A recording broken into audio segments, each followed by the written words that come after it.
We have the Seattle Seahawks taking on the Carolina Panthers in Seattle. This is your Week 3 2023 prediction and preview video. Hit subscribe if you're new. Also hit the like button. Let's start off with the home team, the Seattle Seahawks. They got a much needed win last week over a red hot team in the Detroit Lions after coming out flat against the Los Angeles Rams. Last week was perfect Seattle Seahawks football on offense. Kenneth Walker III had 2 rushing touchdowns, and on the day, it was a struggle to run the football at times, but Geno Smith carried the way.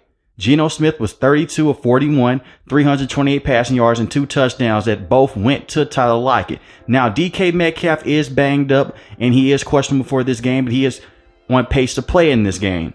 The keys to victory are to do everything that you did last week against the Detroit Lions offensively. Protect Geno Smith. Last week, they only gave up 1 sack against a decent Detroit Lions team. A Detroit Lions team defensively that has a lot of question marks, but they have a very good pass rusher in Aiden Hutchinson, and they had a good pass rusher in James Houston as well before he got injured in that game. And those backup tackles played a very good role. Charles Cross is questionable for this game, but it seems like he will be out, while Abraham Lucas is still on the injury reserve. So I'm looking at this Seattle Seahawks offensive line. If they can continue to protect Geno Smith, they will be in a great situation. Run the football and get the weapons going early in this game. Guys like DK Metcalf, Tyler Lockett, and Jackson Smith-Njigba. You have to keep Geno Smith protected because the Carolina Panthers defense is very good. They're missing Shaq Thompson for the rest of the season, so target those linebackers in the middle of the field and look for Noah Fant a lot in this game and try to get him a lot of catches in this game, because it may be a situation to where he has the matchup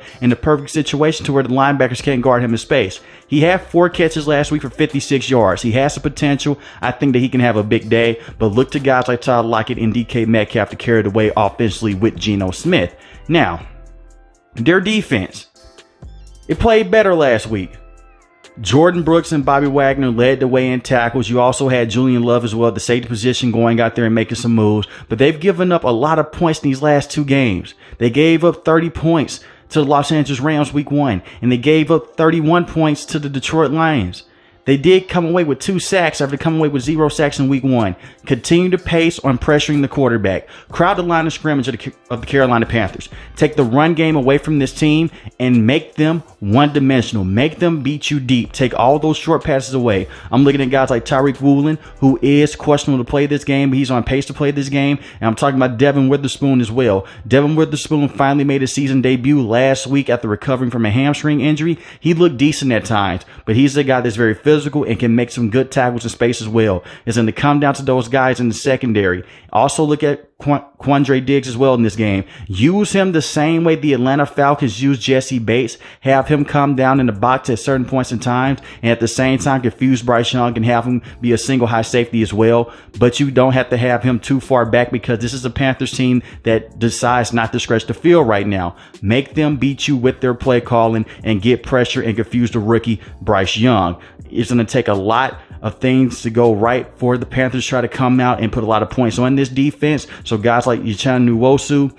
and Taylor as well are going to have to come out and get a lot of pressure on Bryce Young and make him uncomfortable in the pocket. You don't have to go back there and take him down every time, but you do have to go back there and disrupt some things and make it hard for him to see the field. Now let's talk about the Carolina Panthers.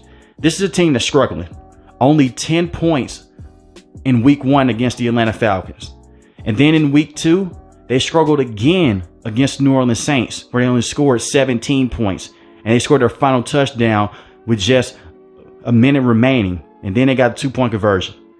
Protect Bryce Young is obviously a key in this game, and running the football is as well. But Frank Reich has to do a better job of calling deep shots down the field. We need to see Bryce Young stretch the field. If they can't stretch the field, they're going to lose this game in bad fashion. The defense is going to be able to go out there and get them a lot of stops, but the offense has to wake up. So protect Bryce Young. Bryce Young also has to be better as well on those timing routes, but get guys involved like Laviska Shenault. Put them in the back field. Get him going. Get Marshall Jr. going in the bubble screen situations. Do everything you can to make this defense cheat up, then try to take the top off this defense. This is a defense that has given up a lot of points so far in the last 2 weeks, and they're looking at the Panthers right now as a team they can try to test some things out on defensively. So go out there, open up the playbook, and let Bryce Young air the ball out to guys like Adam Thielen, DJ Chark, and Laviska Shenault, and Jonathan Mingo as well. Get these young guys involved. Also, get Hayden Hurst going as well. Had a good game week 1 against the Atlanta Falcons and did practically nothing against New Orleans Saints.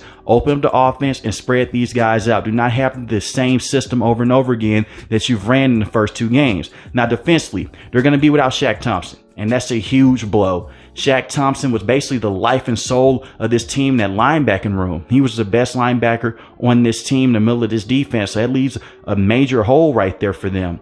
He's out for the rest of the season dealing with a fibula issue after Derek Williams slammed Trevor Penning on top of his leg, which was a stupid play. So this defense is going to have to go out there and generate a lot of pressure and try to get Geno Smith off his game. I'm looking at guys like Derek Brown, Brian Burns, and Frankie Louvu. Frankie Louvu had a good game last week against New Orleans Saints, and he can be a game wrecker at times. Get these guys going to space and be aggressive defensively. Now, CJ Henderson is not a very good corner, but Dante Jackson is. Find every way to give CJ Henderson as much help as possible, because, oh Lord, he's going to be guarding DK Metcalf or Tyler Lockett or Jackson Smith-Njigba. And I can see the Seattle Seahawks trying to pick on him. So give him safety help, whether it's with Xavier Woods or even if it's with Von Bell, who had the interception last week against the New Orleans Saints. This is a very tough Panthers defense, but they're going to have to go out there and get some big stops against this Seattle Seahawks team. Take the run away and play them the same way the Los Angeles Rams played them. Get a lot of pressure and cause a lot of havoc around Geno Smith, and watch those deep passes and watch the things over the top for what Tyler Lockett can do. He's still a game-breaking wide receiver, and I would not put CJ Henderson on him. With that being said, I have the Seattle Seahawks winning this game, and I have them win this game 31-14. I think that the Seattle Seahawks have too much firepower for the Carolina Panthers, but let me know in the comment section below, who do you have winning this game? The Seattle Seahawks or the Carolina Panthers? If you're new to the channel, hit the subscribe button. If you like the video, hit the like button. Most importantly, want each and every last one, guys, stay safe, stay positive. Thanks for watching the video, guys. Peace.